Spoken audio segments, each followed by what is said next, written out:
नमस्कार, स्वागत है आप सभी का स्पेशल स्टोरी में और आपके साथ मैं हूं शैलेंद्र। बुलेटिन में बात करेंगे हाईटेक हुई राजनीति के ऑनलाइन कवि सम्मेलन की।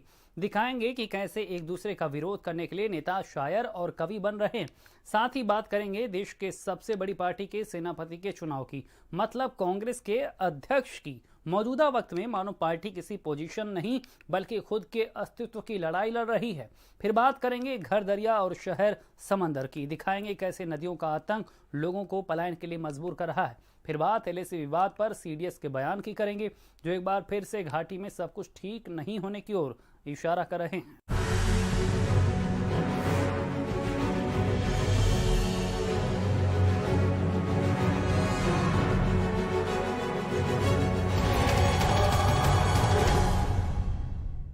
देश और प्रदेश की पॉलिटिक्स इन दिनों काफी दिलचस्प हो गई है। हाईटेक के साथ शायराना भी हो गई है। पीएम से लेकर सीएम तक, पक्ष से लेकर विपक्ष तक हर कोई कविभेदी बार चला रहा है या फिर शायरी से संवाद कर रहा।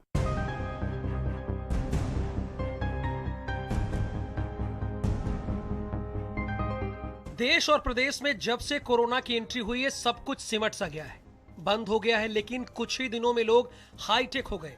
उनके आंदोलन, विरोध और विद्रोह सब कुछ ऑफलाइन से ज्यादा ऑनलाइन हो गया।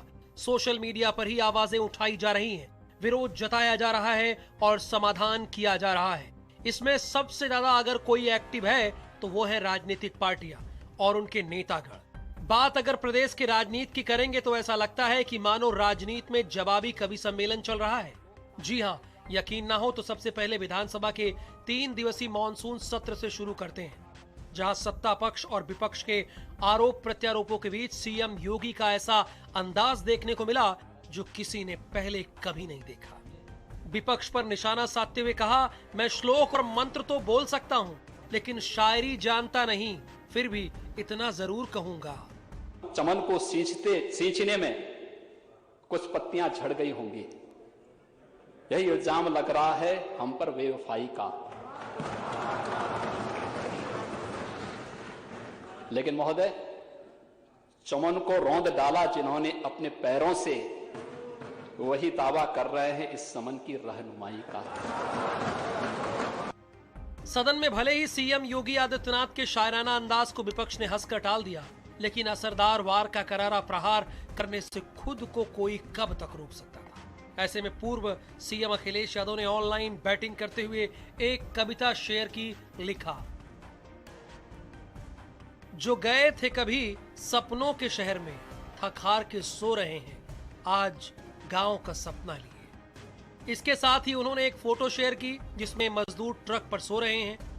प्रधानमंत्री मोदी के इंस्टाग्राम अकाउंट से एक वीडियो शेयर होता है जिसमें पीएम मोर को दाना खिलाते हुए नजर आ रहे हैं। लेकिन बात कवि सम्मेलन की हो रही है तो बता दें, पीएम वीडियो के साथ एक कविता भी पोस्ट करते हैं। भोर भयो बिन शोर, मन मोर भयो विभोर, रग रग है रंगा, नीला भूरा श्याम सुहाना, मनमोहक मोर निराला। ऑनलाइन के इस कवि सम्मेलन में सपा सांसद सुनील सिंह साजन भी पीछे नहीं रहे। उन्होंने तपाक से शायराना अंदाज में जवाब देते हुए कविता लिख डाली, नीरू बजाए बांसुरी, मोदी नचाए मोर, जनता रो रही खून के आंसू और भक्त कह रहे वंस मोर। बहरहाल समय के साथ साथ पॉलिटिक्स पाला बदलती रहती है। ऐसे में अभी तो ये शुरुआत है, आगे आगे देखिए होता है क्या। स्पेशल डेस्क, भारत समाचार।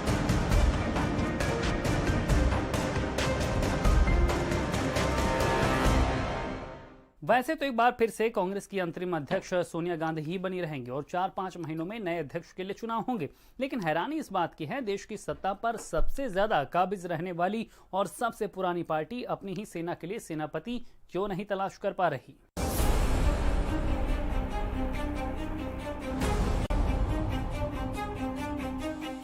कांग्रेस एक ऐसी पार्टी है जिसने देश पर सबसे ज्यादा शासन किया।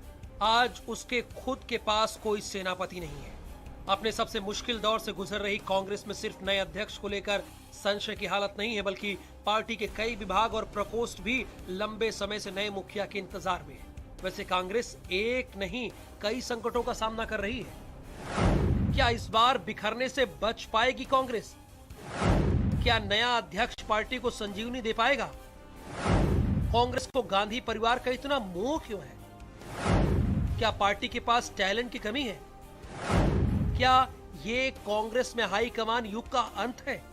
इन सब सवालों के साथ पार्टी के आंतरिक विरोध का अंदाजा इसी से लगाया जा सकता है कि पार्टी के कार्य समिति की बैठक को महाभारत में बदलते देर नहीं लगी। बैठक शुरू ही हुई कि अध्यक्ष के लिए नेताओं का दल दो धड़ों में बंट गया। कोई राहुल तो कोई सोनिया को स्वीकार करने की बात शुरू कर दी।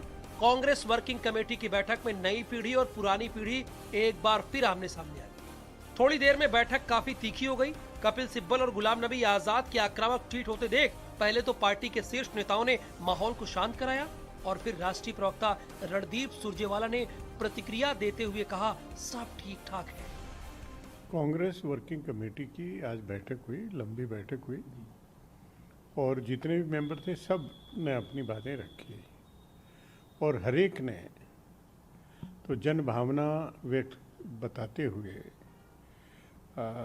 राष्ट्रीय अध्यक्ष श्रीमती सोनिया गांधी जी और राहुल गांधी जी में संपूर्ण आस्था व्यक्त की और आदरणीय सोनिया गांधी जी को इंटरिम कांग्रेस प्रेसिडेंट अगली व्यवस्था तक बने रहने के लिए अनुरोध किया, जो उन्होंने स्वीकार किया।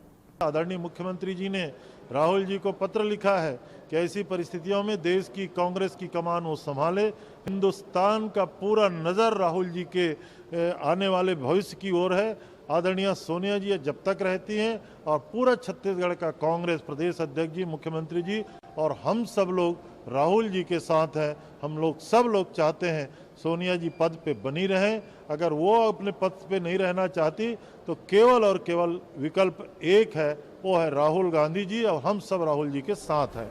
उधर माहौल जैसे ही शांत हुआ, सिब्बल भी सामने आए, ट्वीट कर बताया राहुल गांधी ने खुद उन्हें बताया कि उन्होंने ऐसे शब्द का इस्तेमाल नहीं किया है, ऐसे में मैं अपना पुराना ट्वीट हटा रहा हूँ।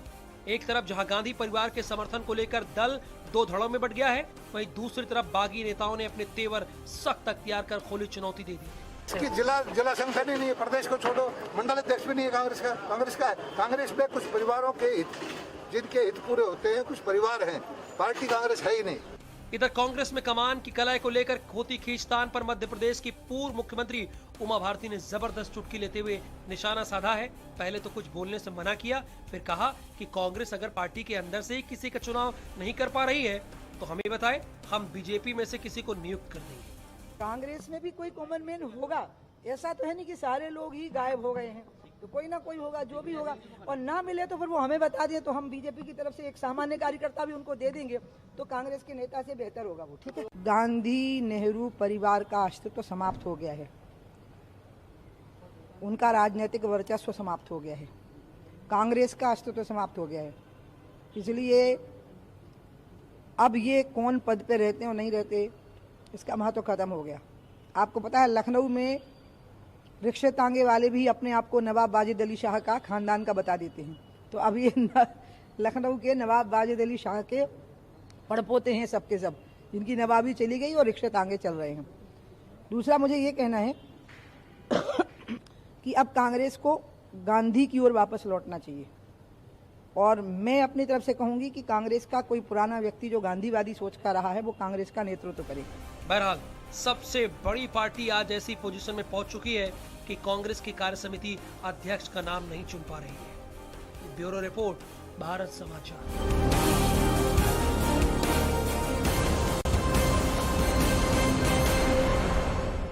गोंडा में खतरे के निशान से ऊपर बह रही सरयू नदी के पानी ने नवाबगंज के